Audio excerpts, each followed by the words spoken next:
be interesting is to see what carries over from like the traditional NFL, right? Hey, we're going to get under center. We want to run outside zone. We want to boot. We want to do all this stuff that's kind of famous in this offense to, like you said, the personnel that they have, right? I just think it's the receiving core is a little ridiculous to not – I mean, you almost want to exclusively be in 10, right, or some form of it, right? I think there's also a lot of situations to me where it's like I would pound the table. We used to call it like aught one, right? I would pound the table to be in 4 wide, 1 tight end, right? And I'd motion DJ Moore back in the backfield or Rome or is whoever. Is that an 0-1 or yeah, 1 it's 0-1, right? Okay, You just have 4 receivers, 1 tight end, no back, and motion DJ back there if you want to run the ball, right? I think like anytime you watch DJ Moore with a tunnel screen, like you can see how he would relate to outside zone or toss. I don't think that's like revolutionary. So to me, there'd be a ton of different personnel groups that I would be getting in that would make, I think, defensive coordinators, it'd be a nightmare because, you see 1 tight end and 4 receivers in the game and you think to yourself, okay, hey, I'm going to get really light in the box. And then all of a sudden, if you just line up with somebody in the backfield and you run it at them, like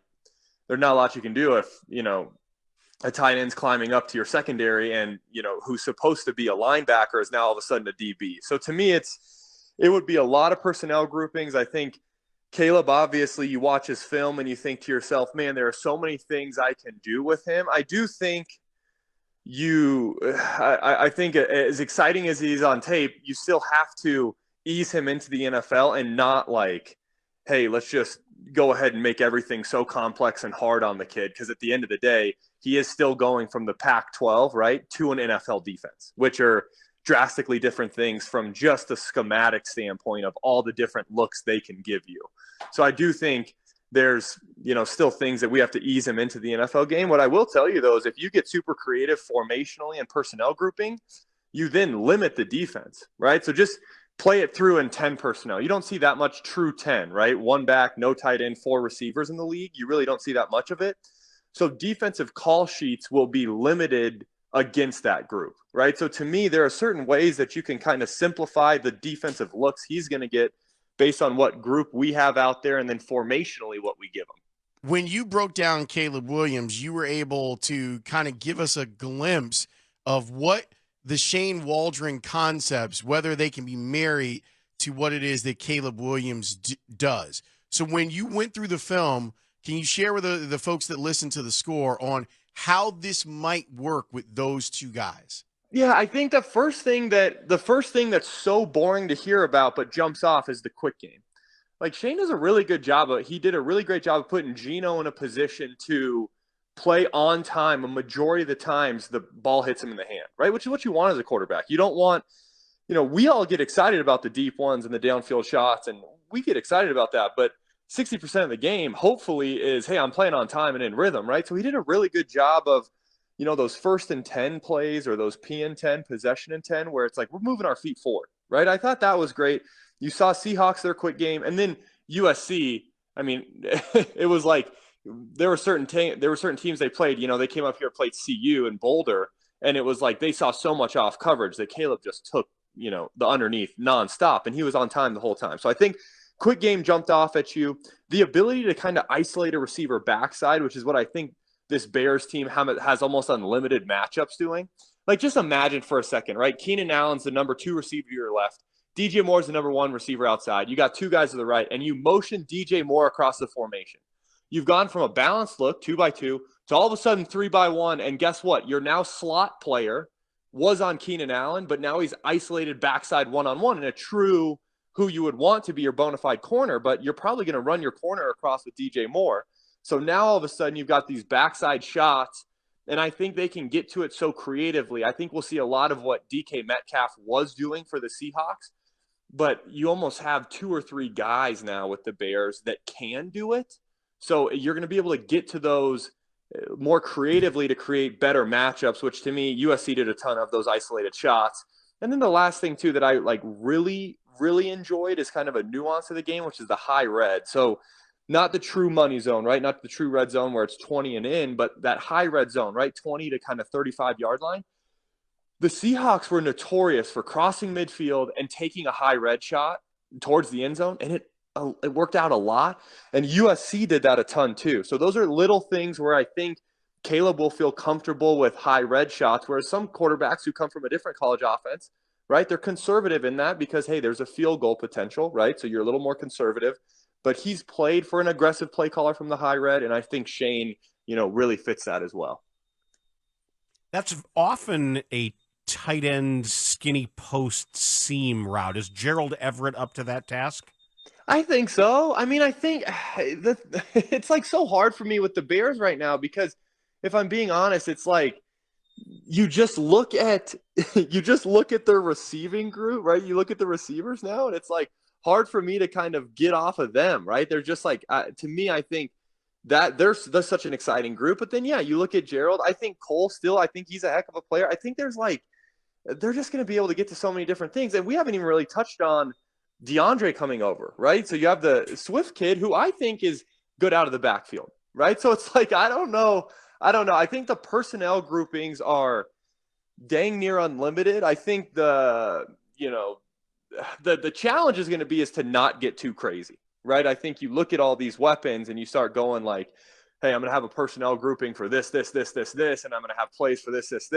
And that's – it's not the easiest thing on planet Earth because – you sit there and you go, okay, hey, when we're in twins right, we got 3 receivers to the right, 1 backside to the left, right? Let's say that's the verbiage they're using. That you're going to have to use a different T word if you're then in a different personnel grouping, that's going to be the challenge is if you overcomplicate it with the personnel groupings and all these things and formationally, that's a ton on Caleb, especially if, he's not necessarily the most used to being in a huddle and these sorts of things. So that's the hesitation. I think the tight ends are up to getting down the middle of the field. What I will tell you, though, is I don't know. I just think formationally, you have 3 guys in that receiving group who really could play outside as a 1, but shoot, you move them down the slot, and it's like I don't know who you match up. If you have DJ Moore and Keenan Allen on the same side, I really genuinely have no idea who you're going to play where. Like, I don't know how you roll a safety down to one of those guys. You bring your corner over, then all of a sudden, the young kid's backside. It's a nightmare. When you look at Caleb Williams, like obviously everything is really impressive, but you've worked with high school, college, pro quarterbacks.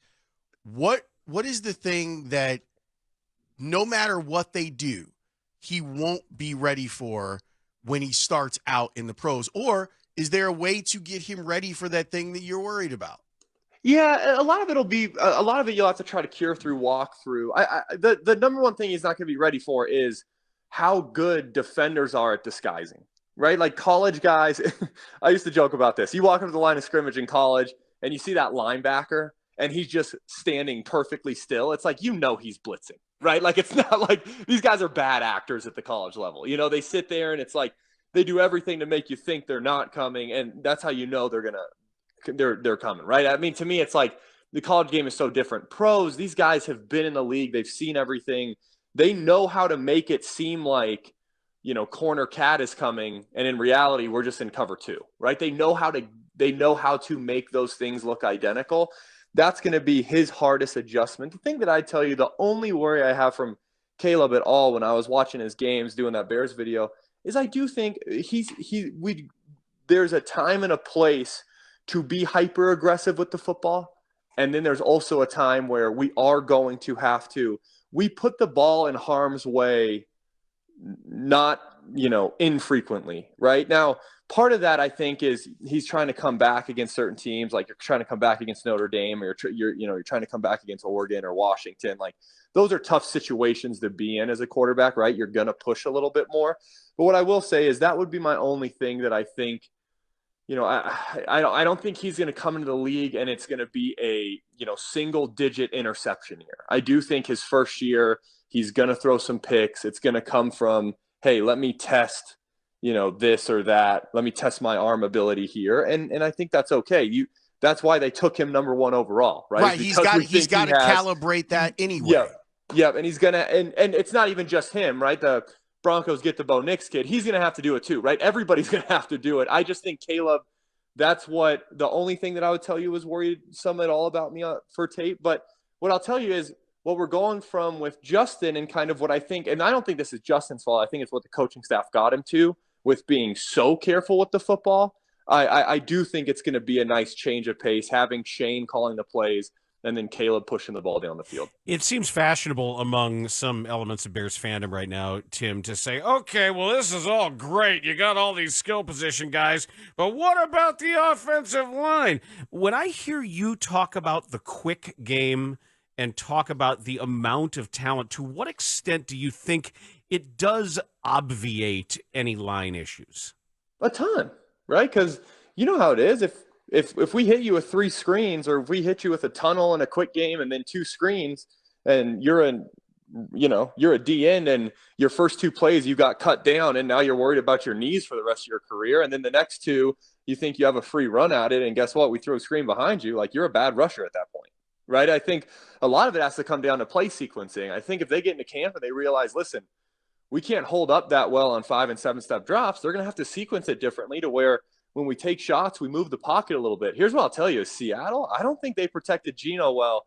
They were still able to generate shots. They moved the launch point a lot, which is part of what you love about Caleb. You watch him on the move, and then you go, oh, hey, Shane likes to move the launch point. If we're not doing a good job protecting, hey, that's a perfect marriage, right? Between moving off that, sprinting out, or selling boot. And there's a lot of stuff that carries over well. So they're just going to have to move the launch point a little bit if they feel like they can't hold up. And they're going to have to get it out in quick game. They're going to have to cut some people down. But the second you start doing stuff like that, DNs stop wanting to rush. Like this, the NFL is highly complicated and then not complicated all at the same time. If you're in the regular season, you're cutting people down and you're doing a lot of stuff that all of a sudden they're like, listen, I need 12 sacks this year to hit my incentive. I'm not going to keep doing this, right? Like, there's certain things that you can do to help slow down a rush, and they're going to just have to do that this season. What did you think of Rome Odunze on tape? I watched the Penix kid, obviously, who I really liked his game. I feel bad for where he went, right? Because now there's like this, like, everybody's trashing the pick. I thought he was a good player. I liked watching him. I'm going to be honest with you. I think there are a few guys that you turn on in college and you can just tell they're different and the way they go compete for the football. He was one of them. We talked a lot last year about DJ Moore and how he's a football player, right? He doesn't seem like a receiver. He seems like a genuine football player. Rome, to me, seems like cut from the exact same cloth, which I just really enjoy, because I watch tape from a quarterback's perspective, right? And the thing that you want to see is you want to see a big 6'3" guy go up and get the football for you if you give him a chance. And he did that. And I think when you have guys like DJ and him, you are so much more confident in giving them a chance because you know they're a football player. They're going to go try to make a play for you. And, I mean, he just did that in spades. And I think, obviously Penix, it helps that he played with a good quarterback last year. So there's certain things that you do with a good quarterback, or that you probably start to see when you play with a good quarterback, that at least now he's going to be caught up when he sees Caleb, versus if you would have drafted him from, Fort Lewis when Tim Jenkins was there. Hey, you got a lot to teach him, because I was probably just, throwing ankle biters at him that he had to go save me on. So to me, it's like, I don't know. I think he's a heck of a pick, and I'm excited to see how those two grow together early in their career. Tim, as always, we appreciate the time. Wait, you got any camps coming to Chicago this summer or what? Nothing in Chicago, but we do have 5 coming across the country. So if anyone's up for a little travel, we would love to have them. All right. Thank you so much. We appreciate you. Y'all are the best.